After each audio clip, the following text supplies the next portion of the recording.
On your way to school, fate decides to play a bizarre game. You literally bump into 5 adorable strangers, and in the chaos, somehow end up, accidentally, swiping 2 of their undergarments. Don't ask how. The universe works in mysterious ways. But that's just the start. By the end of the day, all 5 confess their undying love for you, move into your house uninvited, and turn your personal space into a battleground for your affection. Now, the ultimate question: could you keep your cool in this sudden, chaotic harem, or would your hormones hijack your brain and leave logic in the dust? Well, that's exactly the situation Asahi Kashiwagi finds himself in after a fortune teller on TV tells him he'll have 5 special encounters today. On his way to school, Asahi accidentally bumps into a girl who lands on top of him. Although this doesn't kill him, it definitely gives him a heavenly sight. But Asahi reassures the flustered girl that he didn't see anything. She apologizes for bumping into him and quickly runs off, leaving behind a mysterious white piece of cloth that Asahi picks up. He then arrives at his train and closes his eyes to relax for a moment. But when he opens them up again, he sees that a beautiful girl is sitting right next to him despite the train being completely empty. Confused and overwhelmed by the girl falling asleep on his shoulder, Asahi tries to leave, but this causes both of them to fall down together. He then finds himself with both hands firmly enjoying her pillow cushions and narrowly manages to escape this awkward situation with his life intact. Afterwards, Asahi comes across a staircase and begins to worry that he'll have another strange encounter, but quickly brushes off these thoughts.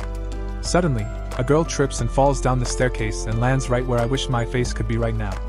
The girl is shocked by Asahi's indecency, but when he tries to explain that it's not what it looks like, she ignores him and instead chooses to play whack-a-mole with his hammer before running away. As Asahi continues his journey to school, yet another girl rushes onto the scene and accuses him of being a pervert who hacked the cleaning robot so that it would steal her brow.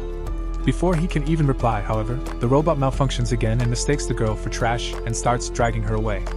Afterwards, Asahi is understandably exhausted by all these encounters, but he then witnesses a boy being humped by a dog and makes the wise decision to simply ignore it and walk away. But the dog switches targets and pounces onto Asahi instead, unwillingly saving the boy, who then thanks Asahi for his help before running away in tears and leaving Asahi behind.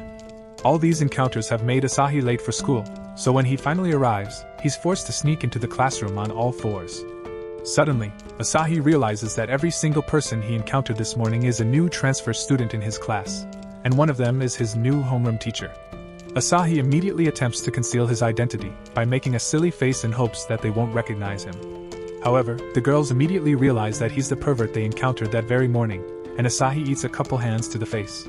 Later that day, Asahi's friend Yoshio explains that he's gathered information about all the new girls and introduces each one of them to Asahi. The corner girl is Aoi Izumisawa, and her special skills are cooking and sewing.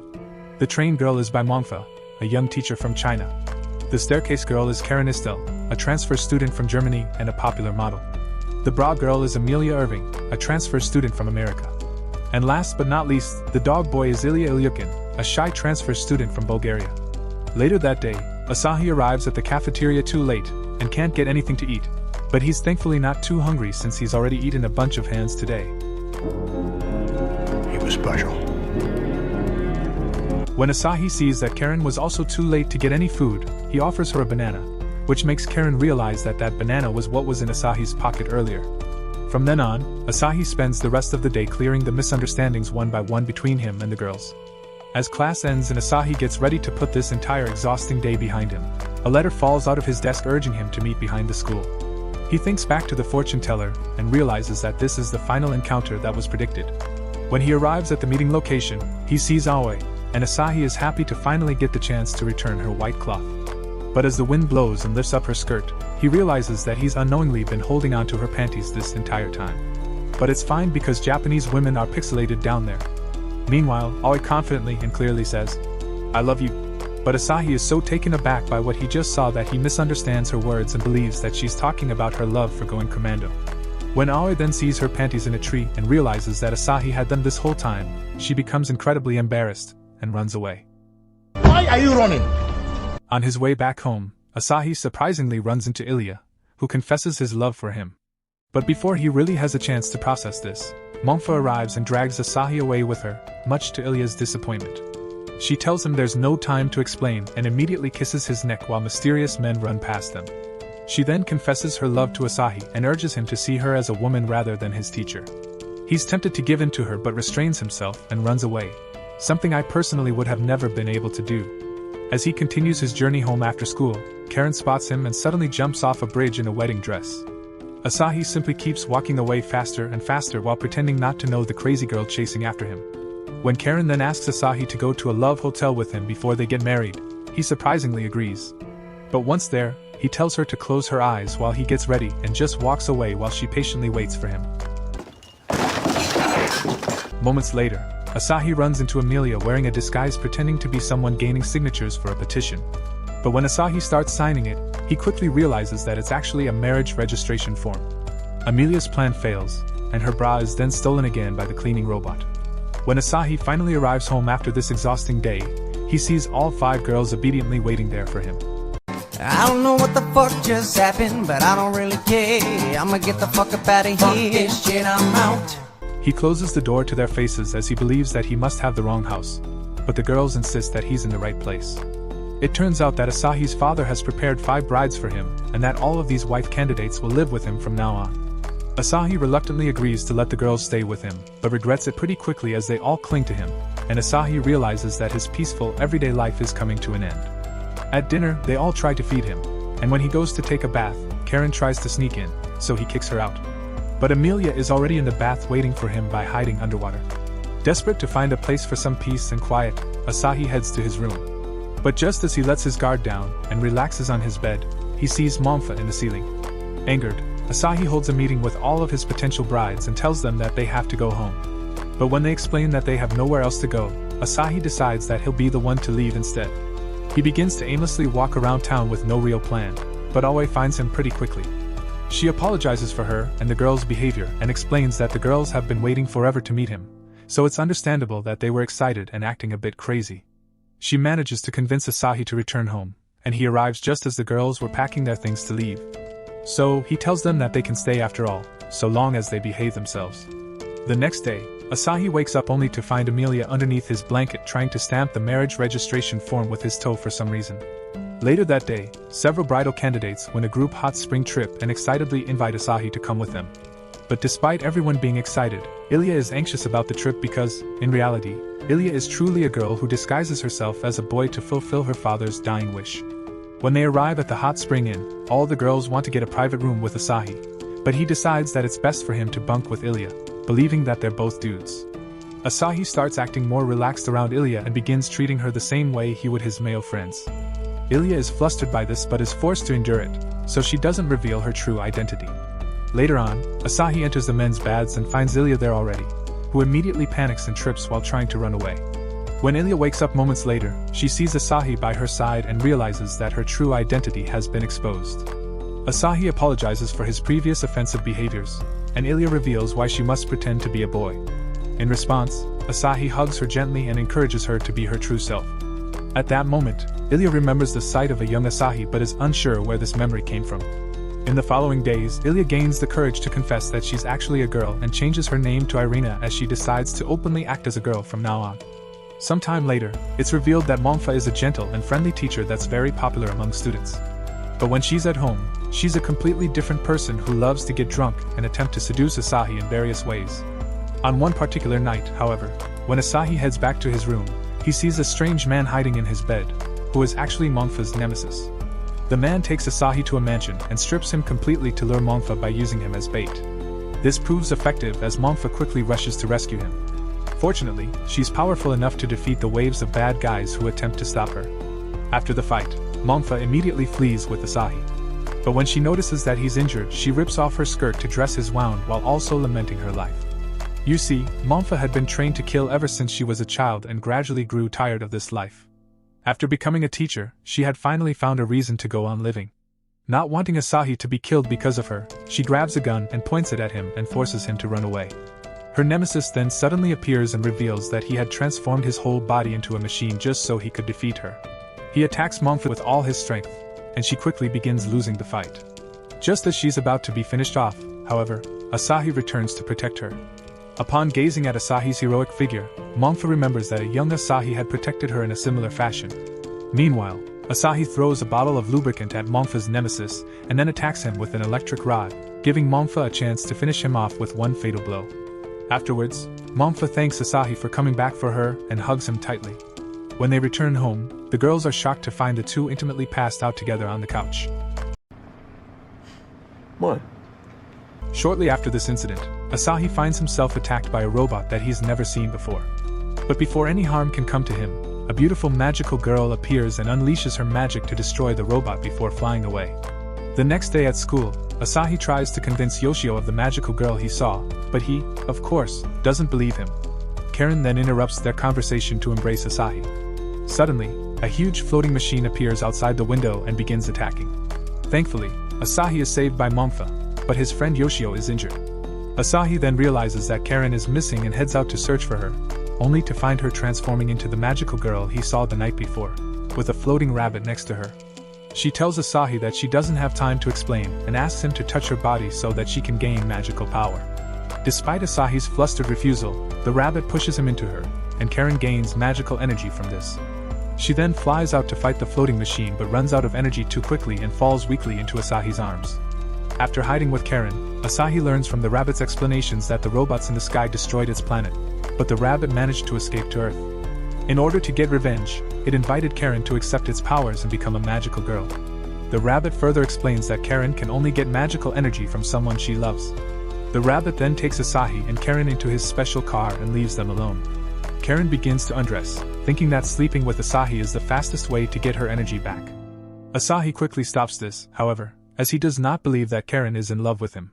Despite this, Karin pushes him down and begins taking off his clothes.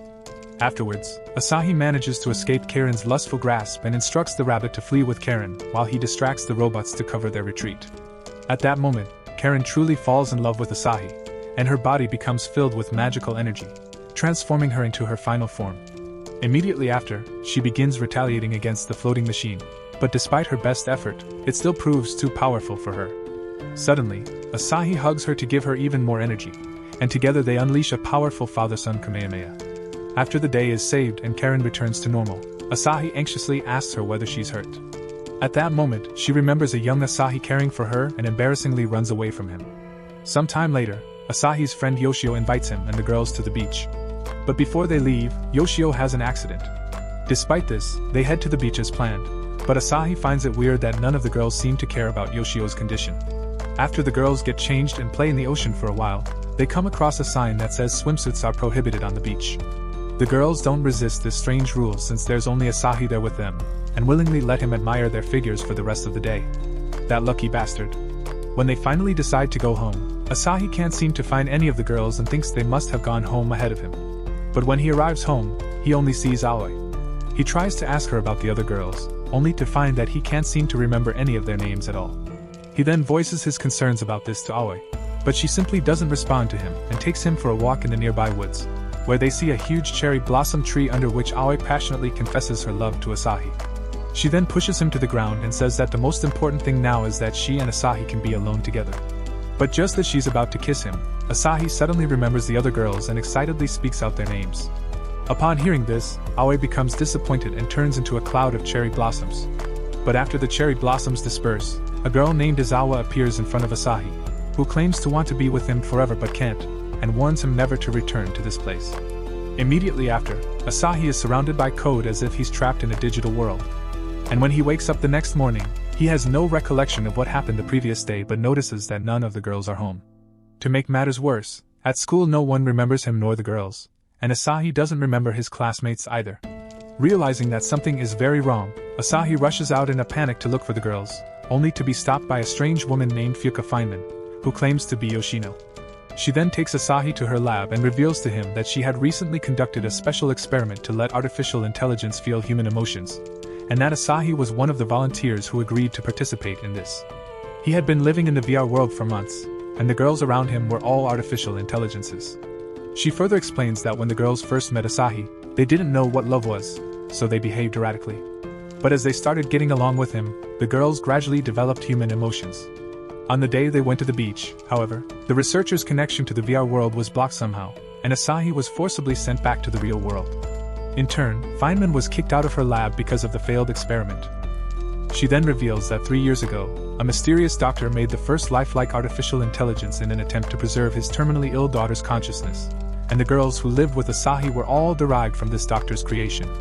At that moment, Asahi's past memories come flooding back to him, and he remembers that the doctor's daughter was actually Aoi Izumisawa, his childhood sweetheart. After this, Asahi says goodbye to Feynman and runs to Izawa's grave, where he mourns the loss of his first love. Meanwhile, Aoi's image begins appearing on screens across town as she begins to take control of the world's technology, quickly throwing modern civilization into chaos. Desperate, Feynman approaches Asahi in the hope that he would return to the VR world to stop Aoi. But he hesitates, as he remembers that Izawa warned him never to return to the VR world. But when he remembers the girls, he realizes that although they met in a VR world, his feelings for them are real. Meanwhile, Feynman receives a call from her old colleague and learns that the director of her old research institute has decided to eradicate all artificial intelligence from the world. Not wanting to lose his precious wives, if all artificial intelligences are destroyed, Asahi agrees to re-enter the VR world. And after his consciousness plunges into the darkness, Asahi finds himself reconnected with the girls, who reveal that they had sensed in advance everything that is happening now, and secretly hid from Aoi within the virtual world. It then turns out that in order to help Asahi, Feynman had been watching over him as Yoshino and the rabbit, which Feynman controls, once more. She then talks to the girls and learns from their conversations that the director of the research institute has launched a program that controls all the robots in the VR world in order to have them eradicate all artificial intelligences, and that if Asahi is caught by them, his brain is going to be severely damaged. As they make their way through the virtual world, the group encounters many humanoid robots. So, Feynman transforms all the girls into magical girls. The girls then become powerful enough to fight off the robots. But seeing this, Asahi realizes that Feynman had orchestrated each encounter that he had with the girls, and a disappointed Asahi begins to believe that nothing he experienced in the VR world was real, including the feelings the girls felt for him, since Feynman played a hand in all of it. Meanwhile, the girls are quickly outnumbered by the waves of powerful robots, and are gradually losing this seemingly never-ending fight. Suddenly, Feynman's rabbit is destroyed by the robots, and Mongfa decides to stay and fight the robots alone so Asahi and the others can escape and reach Aoi before it's too late.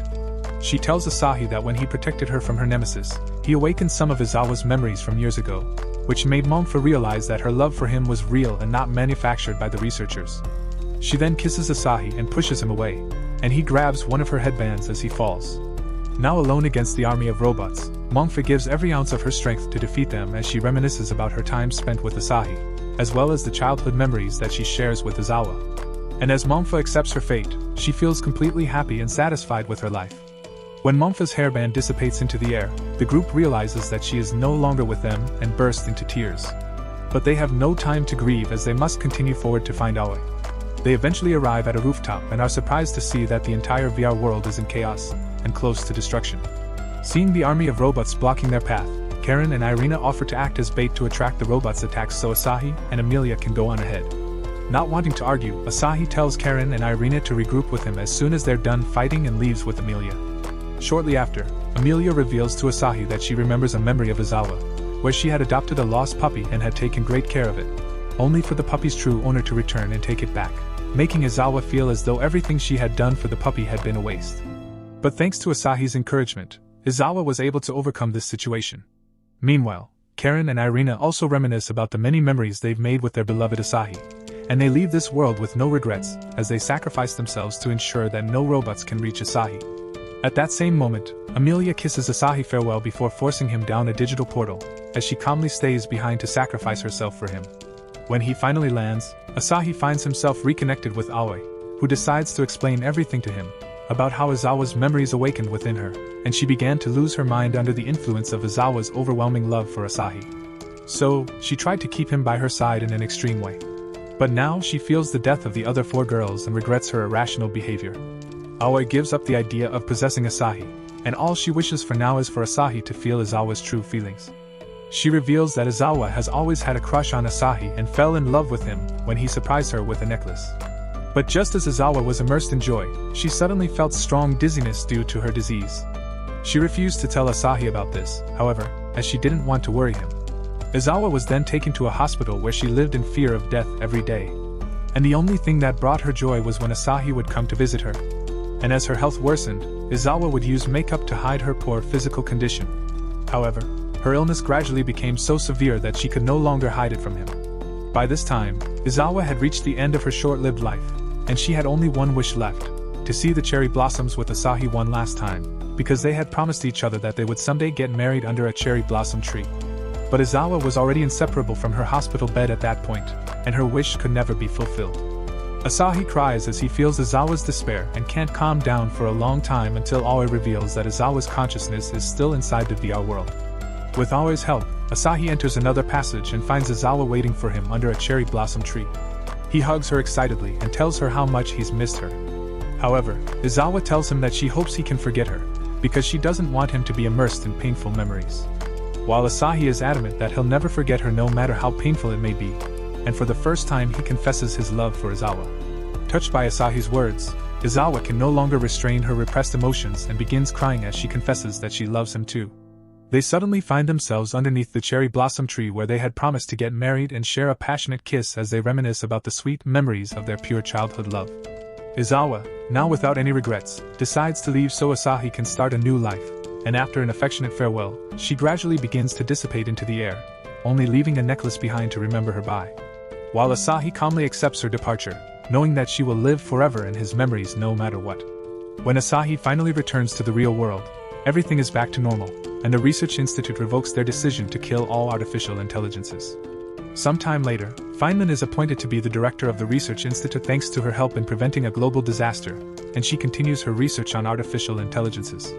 Meanwhile, Asahi has been admitted to a university and has started a new life. But on one particular day, however, he receives 4 packages sent by Feynman and is surprised to see that Amelia, Karin, Irina, and Mongfa have been returned to him thanks to Feynman's research, who also managed to give the girls real bodies too. Asahi's chaotic home life returns to what it was in the virtual world, just as a familiar face approaches his doorstep. Thanks for watching. See you at the next one.